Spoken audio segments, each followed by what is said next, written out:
Hello everyone. तो आज हम सीखते हैं शॉर्टकट मेथड किसका, लिमिटिंग रिएजेंट निकालने का। लिमिटिंग रिएजेंट क्या होता है, इसका शॉर्टकट मेथड निकालेंगे। ये होता क्या है, सबसे पहले ये वो रिएक्टेंट होता है जो कि रिएक्शन में फर्स्ट एग्जॉस्ट हो जाता है, मतलब जल्दी खत्म हो जाता है, जिसकी वजह से जो डिसाइड करता है कि क्या अमाउंट बनेगा प्रोडक्ट का। ठीक है, दोबारा सुनो कि it is the reactant which get exhausted first and it decide amount of product that will be form. जैसे कि एग्जांपल में कोई तुम्हें इक्वेशन दी होगी, सबसे फर्स्ट काम तुम्हें उसको करना है बैलेंस का। फर्स्ट तुम्हें क्या करना है, वो इक्वेशन बैलेंस होनी चाहिए। बैलेंस होने के बाद क्या करना है, तुम्हें क्या देंगे, पूछेंगे ये 2 मोल है, ये 2 मोल है, तो ये कितना होगा।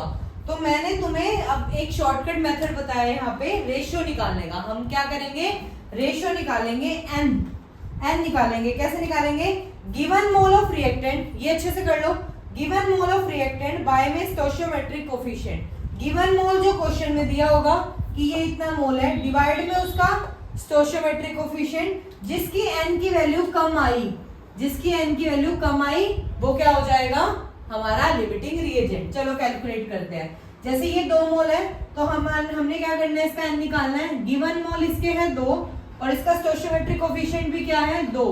ये कब आया है, बैलेंस करने के बाद। सबसे पहले इक्वेशन को बैलेंस करना है तुमने, तो कितना आंसर आया 1। इसका निकालो, इसकी एन की वैल्यू कितनी होगी, गिवन मोल 2 डिवाइड में स्टोइचियोमेट्रिक कोफिशिएंट 1, तो कितना आया एन की वैल्यू 2। तो एन की वैल्यू कम किसकी है, इसकी। तो ये क्या हुआ, हमारा लिमिटिंग रिएजेंट। ये डिसाइड करेगा कि मेरा वाटर कितना बनेगा। तो मुझे इसको इसके इक्वल इक्वेट करना है। अगर 2 मोल हाइड्रोजन 2 मोल वाटर दे रहे हैं तो मतलब 2 इसके, ठीक है, तो 2 मोल कितने देंगे, 2 मोल ही देंगे। समझ आया, 4 मोल देगा, मतलब 2 अगर 2 दे रहा है तो 1 देगा, 4 देगा। समझ आया। चलो एक और एग्जांपल से समझते हैं। ये तुम्हें एक इक्वेशन दे दी, तुमसे पूछा है कि ये कितना बनेगा। ठीक है, तो सबसे पहले इन दोनों में से डिसाइड कौन करेगा, लिमिटिंग रिएजेंट। लिमिटिंग रिएजेंट निकालने का फॉर्मूला एन से निकालते हैं। क्या है, गिवन मोल है 5 डिवाइड में स्टोइचियोमेट्रिक कोफिशिएंट है 3, इसको डिवाइड करो, 3 1 जा 3, कितना आएगा 3 6 जा 18, 1.6। इसका एन की वैल्यू निकालो, कितना आएगा, गिवन मोल है 4 स्टोइचियोमेट्रिक कोफिशिएंट है 2, आंसर कितना आया 2। तो इनमें से एन की वैल्यू किसकी कम है, इसकी। तो ये हो गया हमारा लिमिटिंग रिएजेंट, मतलब ये डिसाइड करेगा कि मेरा ये कितना बनेगा।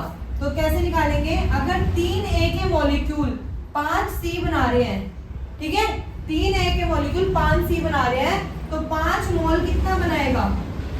ठीक है, कैसे लिखते हैं, 5 डिवाइड बाय 3 इंटू में 5।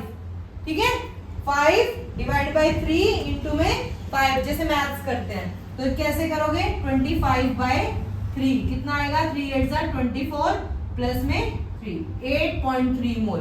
जब इसका 5 मोल यूज होगा तो इसका कितना बनेगा, 8.3 मोल बनेगा। समझ आया। तो ये है हमारा शॉर्टकट निकालने का, लिमिटिंग रिएजेंट निकालने का। समझ आया, कितना इजी था शॉर्टकट मेथड। हमें given mole of reactant divide by stoichiometric coefficient रखना है, जिसकी एन की वैल्यू कम आएगी वो हमारा लिमिटिंग रिएजेंट है, वो डिसाइड करेगा कि मेरा प्रोडक्ट कितना बनेगा। ठीक है, अगर ये वीडियो पसंद आई तो प्लीज लाइक करो, शेयर करो अपने दोस्तों के साथ और उन्हें बताओ कितना इजी है लिमिटिंग रिएजेंट को कैलकुलेट करना। ठीक है, थैंक यू।